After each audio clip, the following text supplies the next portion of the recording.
Pada video kali ini, kita akan membahas mengenai cara optimasi Google Discover. Cara ini sudah dibuktikan melalui hasil riset terhadap ribuan URL. Penasaran? Yuk, mari bahas semuanya dalam video kali ini.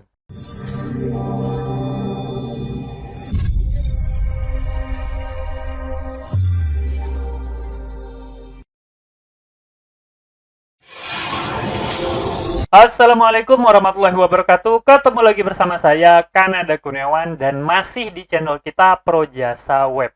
Pada kesempatan kali ini, kita akan ngebahas mengenai cara optimasi Google Discover. Dan ini bukan cara yang main-main ya. Cara ini udah dibuktikan melalui hasil riset oleh para pakar SEO. Ayo, kita langsung masuk aja ke materinya. Nah, yang pertama, tentu aja kita akan ngebahas apa itu Google Discover. Nah, kalau teman-teman lihat logo di samping ini, nah ini merupakan logonya Google Discover. Nah, Google Discover adalah fitur dari Google yang menampilkan konten terkait dengan minat pengguna berdasarkan aktivitas web dan aplikasi mereka. Nah, ini saya berikan huruf kapital mengenai aktivitas web dan aplikasi ini, maksudnya adalah ini sangat spesifik ya. Aktivitas web dan aplikasi ini itu tergantung pada akun Google yang teman-teman gunakan. Nah, aktivitas web dan aplikasi ini bisa teman-teman atur pada URL berikut ini. My account, Google, kemudian activity control. Nah, di sini bisa teman-teman atur aktivitas web dan aplikasi teman-teman yang tersimpan oleh Google. Pengaturan aktivitas web dan aplikasi ini sepertinya secara default itu di-on-kan oleh Google ya. Jadi kalau teman-teman pengen melakukan perubahan, teman-teman bisa mengakses URL tersebut. Oke, lanjut. Kita bahas dulu ya, syarat untuk muncul di Google Discover. Yang pertama itu, web teman-teman harus diindeks oleh Google. Artinya kalau web teman-teman baru dan bahkan belum di-crawl oleh Google, itu nggak mungkin muncul pada Google Discover ya. Harus udah diindeks oleh Google. Nah, cara ngecek udah diindeks apa belum ya, jelas teman-teman bisa langsung masuk ke Google Search Console ya. Kemudian syarat kedua, tidak diperlukan tag khusus atau skema markup. Jadi nggak perlu pusing-pusing memikirkan skema markup ya, atau tag-tag khusus yang harus diberikan pada website teman-teman. Karena syarat untuk muncul di Discover itu cukup diindeks oleh Google. Nah, kemudian ada satu syarat lagi yang memang disebutkan dalam dokumentasi Google, yaitu Google IT atau Expertise, Authoritativeness, dan Trustworthiness. Nah, ini teman-teman harus menulis konten yang sesuai dengan keahlian teman-teman. Atau paling enggak, kalau memang ditulis oleh orang lain, orang tersebut harus memiliki keahlian di bidang topik tersebut. Misalnya tentang onderdil mobil gitu ya. Nah, orang yang nulis itu harus orang yang memiliki keahlian tersebut. Jangan sampai orang yang track record-nya itu keahliannya memasak, disuruh menulis onderdil mobil gitu. Itu bakal nggak sesuai ya. Bisa jadi nggak muncul pada Google Discover. Nah, syarat ini memang sedikit banget syaratnya, karena ini merupakan syarat untuk layak muncul di Google Discover. Nah, jadi bukan cara optimasi ya. Ini merupakan syarat untuk layak. Kalau teman-teman memenuhi syarat ini, maka teman-teman layak. Tapi belum tentu tampil di Google Discover. Nah, setelah ini kita akan bahas cara optimasi Google Discover ya. Oke, cara optimasi Google Discover ini menurut versi Google, ini ada beberapa ya.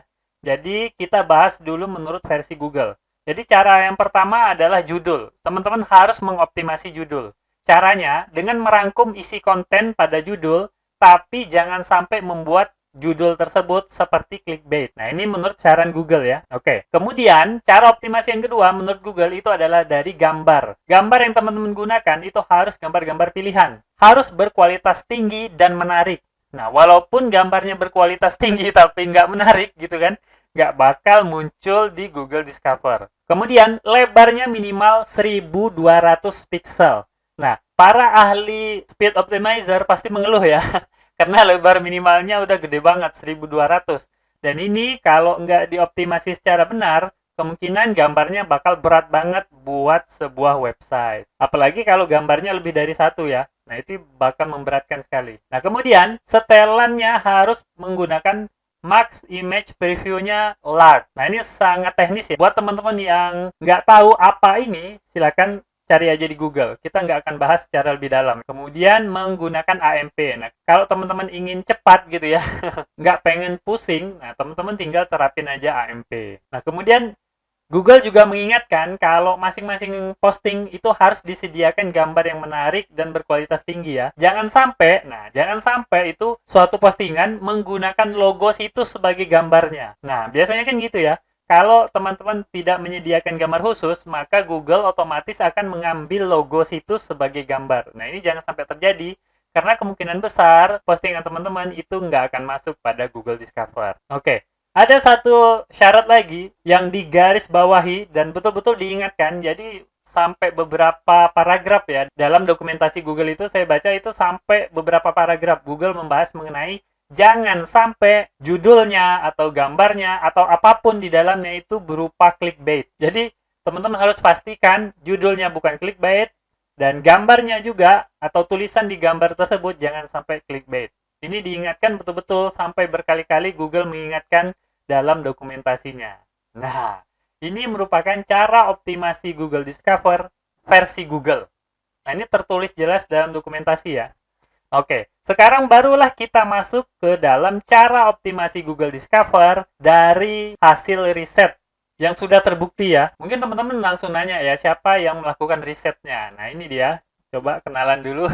Buat teman-teman yang suka baca artikel SEO berbahasa Inggris mungkin udah kenal ya. Dia adalah Lily Ray namanya.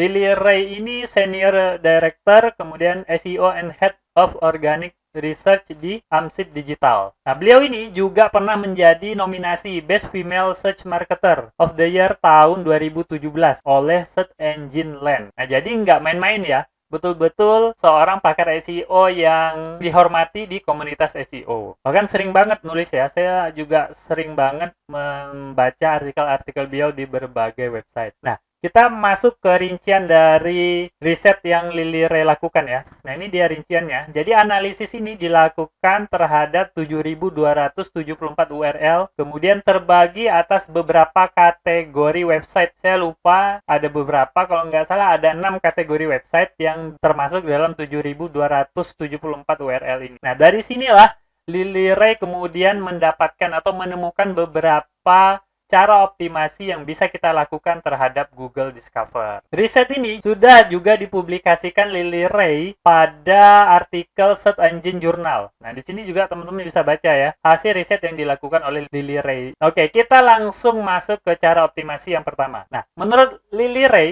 dari hasil analisis dari sekian banyak URL tersebut, maka cara optimasi yang pertama yang bisa teman-teman lakukan itu adalah judul yang emosional. Nah, artinya judul yang menggugah emosi. Nah, tentu aja ini mungkin mengundang pertanyaan ya. Seperti yang udah kita bahas, dari saran Google, sebuah judul itu jangan sampai clickbait. Nah, sedangkan judul yang emosional biasanya itu bersifat clickbait. Nah, tapi ya begitulah ya. Ini murni hasil riset. Jadi judul yang emosional itu justru dapat meningkatkan kunjungan dari Google Discover. Ingat ya, ini bertentangan dengan dokumentasi Google. Nah, kedua, judul yang bagus juga adalah judul yang di dalamnya ada pertanyaan. Nah, ini kedua kalinya ya. Nah, ini kan merupakan ciri-ciri judul clickbait ya. Kalau teman-teman bikin judul berbentuk pertanyaan, tentu aja orang bakal penasaran untuk melakukan klik.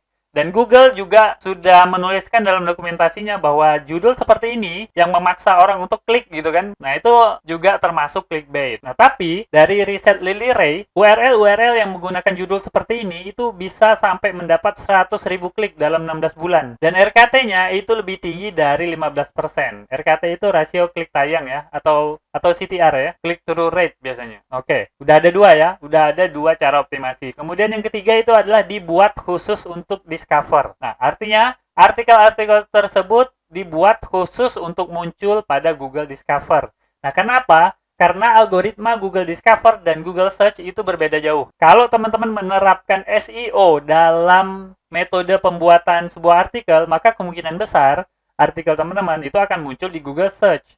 Tapi teman-teman nggak bisa berharap banyak bahwa artikel tersebut juga akan muncul ke Google Discover. Dan sebaliknya, kalau artikel teman-teman itu memang ditujukan untuk muncul di Google Discover, maka kemungkinan besar artikel tersebut tidak akan muncul pada Google Search. Karena algoritmanya itu sangat berbeda. Nah, kemudian perilaku perilaku pengguna Discover itu unik banget ya, berbeda gitu daripada pengguna Google Search. Teman-teman bisa tahu lah ya, bisa lihat bagaimana tampilan Google Discover itu ya, dan bagaimana tema-temanya itu yang muncul itu. Nah, tentu aja perilaku ini mengundang perilaku yang unik, berbeda dengan Google Search. Nah, bahkan orang-orang yang menggunakan Google Discover ingin konten yang menyenangkan atau bahkan ringan atau enak dibaca gitu lah. Nah, seperti itu. Nah, tapi ada juga orang yang memang terbiasa membaca hal-hal yang berat, pada Google Discover-nya justru muncul yang berita-berita yang mikir banget gitu. Nah, itu jadi tergantung dari target market teman-teman. Nah, itu yang ketiga ya. Kemudian kita masuk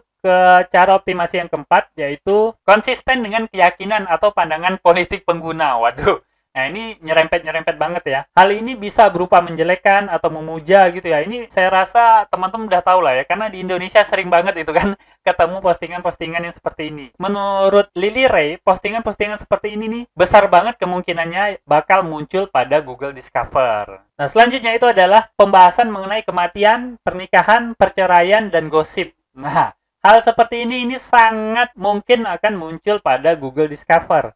Nah, gosip selebriti itu menerima kunjungan terbesar dari hasil riset yang sudah dilakukan oleh Lily Ray. Nah, kemudian hal-hal yang menimbulkan emosi, kontroversi, dan atau empati itu efektif banget buat muncul pada Google Discover. Jadi kalau teman-teman pengen bikin suatu berita, maka coba bikin berita kontroversi gitu.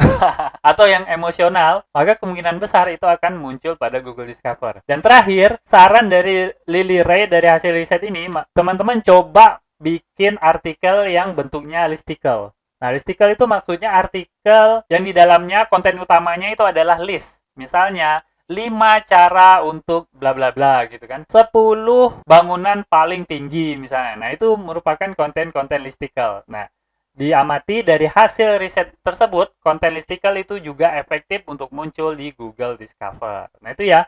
Jadi ada 6 cara optimasi Google Discover yang didapat dari hasil riset Lily Ray ini. Selanjutnya, nah ini ada pesan dari Google. Nah, di akhir dokumentasi Google mengenai Google Discover ini, Google memberikan pesan ya.